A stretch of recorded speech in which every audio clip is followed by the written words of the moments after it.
Good morning, children. Today we're going to talk about reverbs. I see two main uses for reverbs. First one, the most obvious maybe, the ones you can hear. Long reverbs, plated, gated reverbs, reverse reverbs, the kind of effects you have on my voice right now, which is really annoying. And we're going to turn off because it sounds like 1984 and it's not what we're going to discuss today. Thank you. And then there's the other kind, the kind you can't tell is there, the more natural kind. It's there, but you can't tell, like right now. But if I turn it off, oh, now you can tell that obviously there was reverb before. I have to turn it back on like this for you to notice that, well, yes, there was a reverb, but it's more of a space. Off feels pretty dry. Let me show you how we do this. As a concrete example of what I just discussed, I'm going to play you a piece of music. This is off the Sarah Lieb record. It's produced by Mike Pearson and mixed by moi. Here's what to listen for. Try and focus on the space around the instruments, the depth front to back, and the height of the mix. At first, when the reverbs are on, you hear them as reverbs. Can you spot them? Use the time when I turn them off to get a feel for them when they're gone. Do you miss them? Does it sound good? Is it still a record? When I turn them back on, can you spot them better? Can you now hear what they were doing before I turned them off? That's a good first level listening. Let's start there.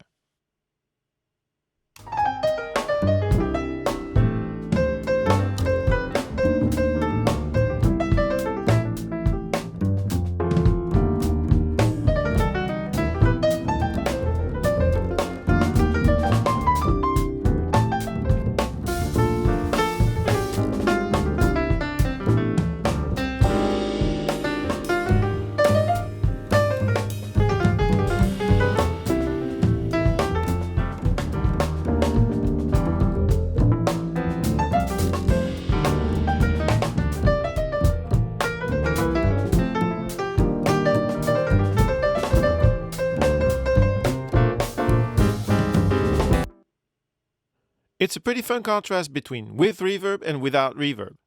There are three different reverbs, but it doesn't sound wet. It sounds in situations. It sounds natural, which is what we're working on today. When I turn the reverbs off, what you're hearing is the natural sound of the room. It's a pretty big room, but it still sounds dry because everything is pretty close mic'd to get good separation since everybody is in the room with very few gobos. For example, if I play the bass, check it out. There's a lot of piano and drums in the bass microphone.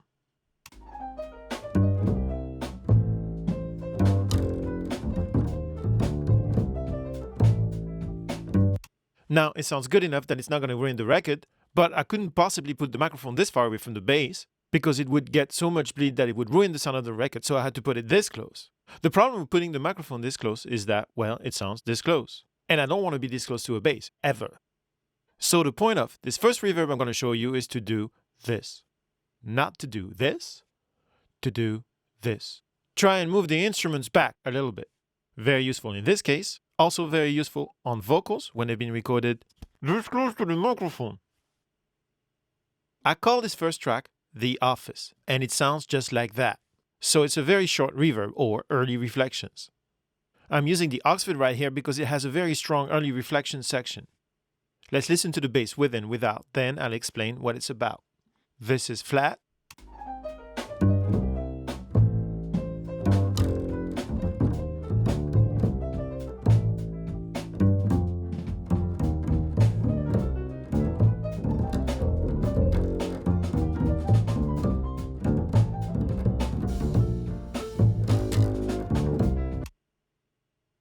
When I turn the office off on the bass, it goes whoosh. It gets really close, right? Because it's close mic. The office makes it feel like it's in a bigger room because I'm using early reflections, which are the tone of all rooms. You can tell the sound of a room from the tone of its early reflections. There are small delays that are so quick that you don't really hear them as delays. You just hear them as the tone of the room. That's what I'm using the office for. To achieve this sound, either you use the Oxford and use the early reflection section, or you can do it with any decent reverb that has a very short setting. As you may see here, I'm actually EQing it. You could do that with an external EQ if your reverb does not have an EQ built in. Why am I EQing it?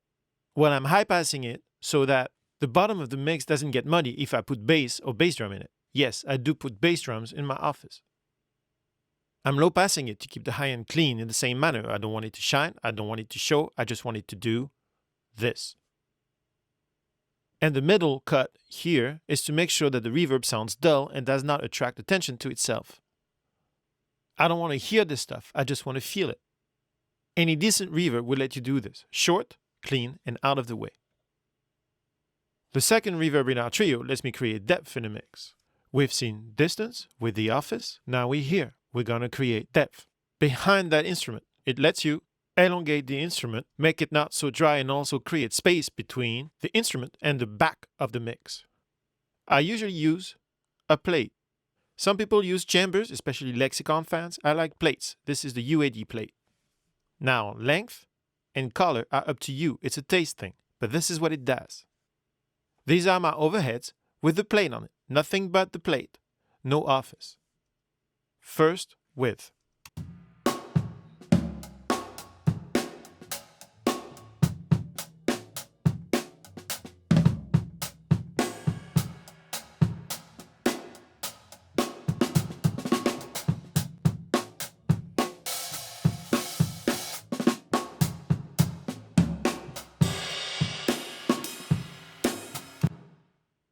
You can really hear the plate, creating a sense of distance between the snare and the back of the mix. When I cut it out, all you hear is one lonely little snare in the middle of the sound field.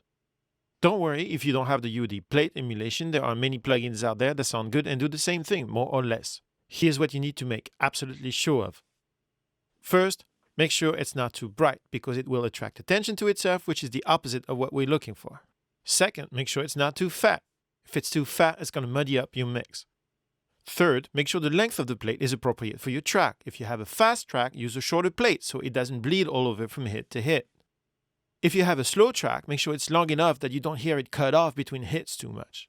Not that complicated. It doesn't have to be that precise. It's loose. This is what you need. Sauce in between the hits so they don't feel so dry and you get that backwall sense. The third reverb in my trio is the hall.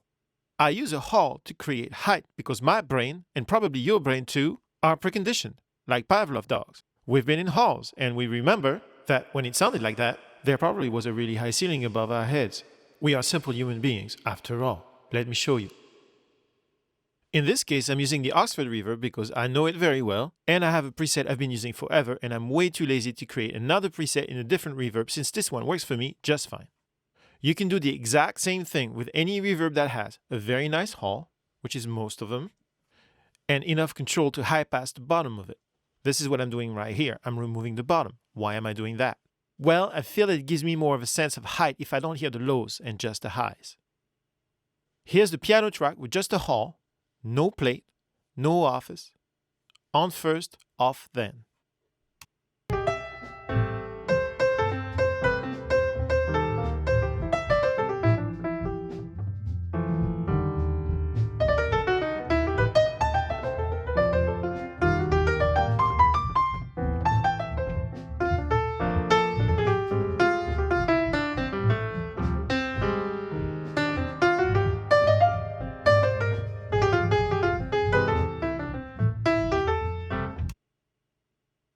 You notice that it doesn't give a tail as much as the plate did. It really gives height. To summarize what we've seen so far, you have the office that creates distance between you and the instrument. You have the plate that creates distance between the instrument and the back wall, and some sauce. And then you have the hall that creates height above the instruments. The combination of the three is how you create a natural sounding environment. Let me show you. Am I going to use all three reverbs on every track? No. I'm going to make smart choices based on the actual recording. For example, on a bass drum, am I going to put a distance between the bass drum and the back wall? Probably not. It's going to be messy. Do I want a bass drum to sound a little further away? Yeah, I do, because it's a jazz record and I'm not going to sit right in front of the bass drum. So if I solo the bass drum and I listen to it dry,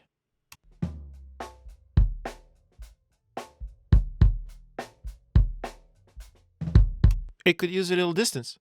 Here's the same thing with my office. Without. With.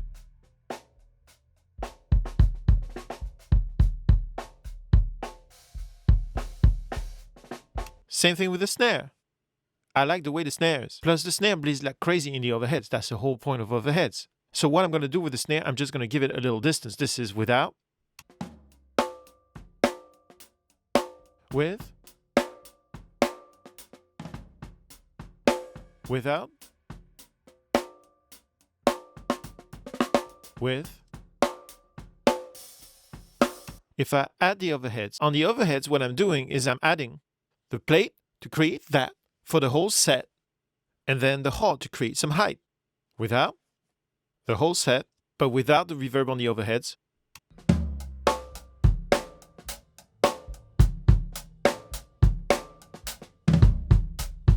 Same thing with the plate added.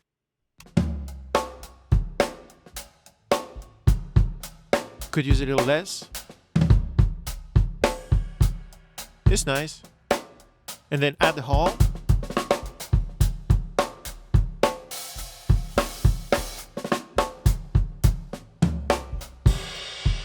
So we went from here on the drum set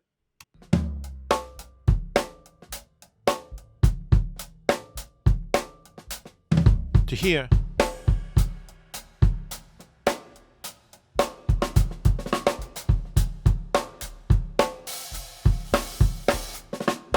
Just a little touch of some reverbs here and there. The bass, we remember we used a lot of office on because it was so up front. I used a little bit of plate. I don't know if I like it. Let's check it out.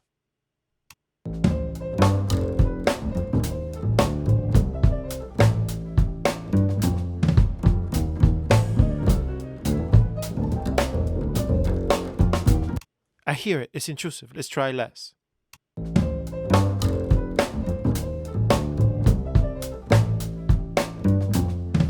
Even less.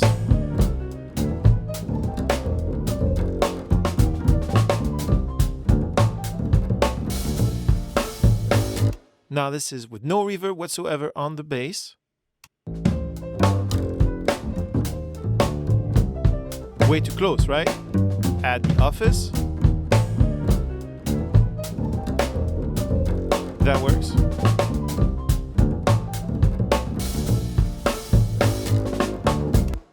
A little bit of plate, just a tiny bit, just to say we did it. Then, what's the lead there? The piano. First, completely dry.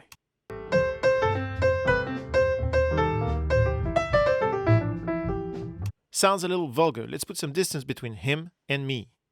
So let's start here. Too much, obviously.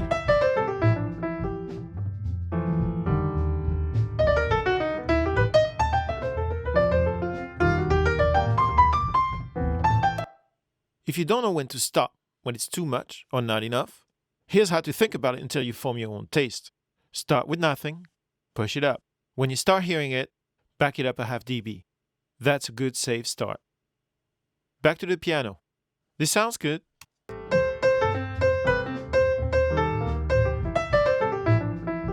It's lacking some magic, so I'm going to put some halt on it.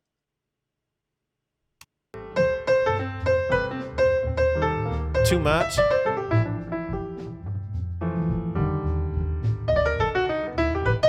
I like this, but you don't know until you listen to it in the sauce of the whole mix. Check it out.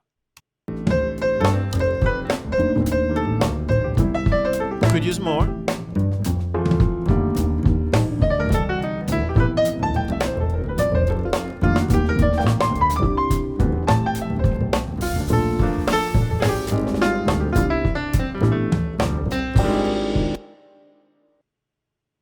As always, there's no perfect amount of reverb, or even there's no right amount of reverb. It doesn't exist because it's all up to taste. Are you making a vintage record? Are you making a modern record? Are you making a weird sounding record? I don't know. Your taste will vary. But these are good techniques to be able to have some natural sounding environments and play with them. What I'd like to do now is play you the track and mute each and every reverb one by one, so you see what they all do in the context of a mix. So you realize that it's really difficult to do something like this with just one reverb. The whole point is that the combination of the three reverbs lets you create a natural sounding environment without sounding wet. Check it out. I made a 4-bar loop so that I can have 2 bars with and 2 bars without. And do that again a couple times. The first thing I'm going to do is turn the office on and off. Pay attention to the presence of the drums and pay attention to the presence of the bass. Check it out. First with.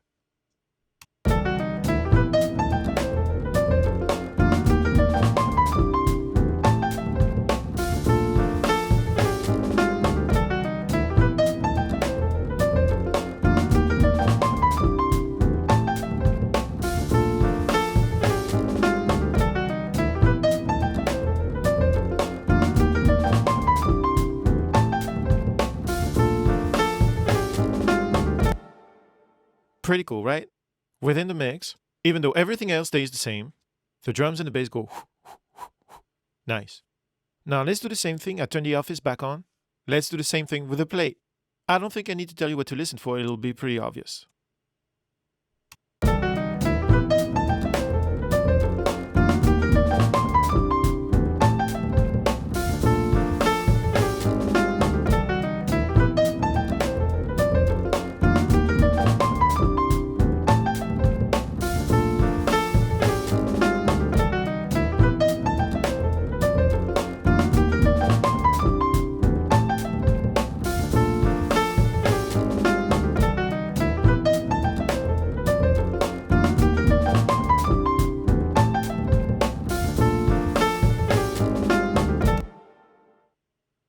Right when I turn it off, everything feels pretty flat and cardboard-like, and dry and kind of like vulgar a little bit.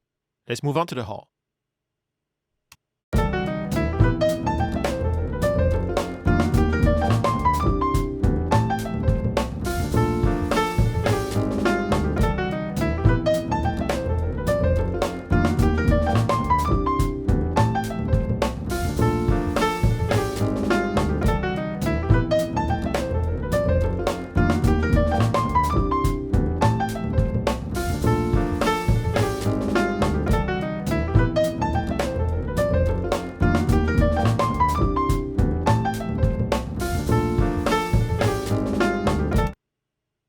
The sky kind of falls on our heads every time I turn this one off, right? Feels small and heavy and a little bit claustrophobic.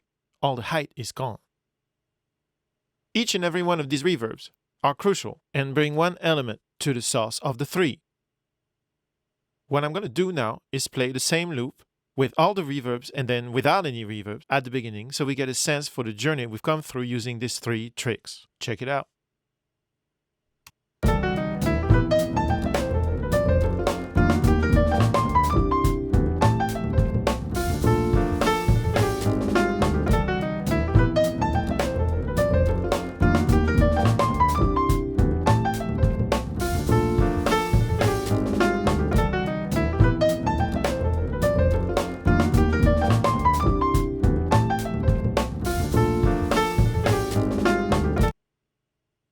This kind of reverb work is fun to do, and it will set you apart from other producers and mixers because it's subtle and requires practice. Speaking of which, please download the samples and try at home. It won't hurt a bit. Also, if you're having a hard time hearing the differences, go see the How to Listen video and then come back and listen to this one with your eyes closed. Et voilà!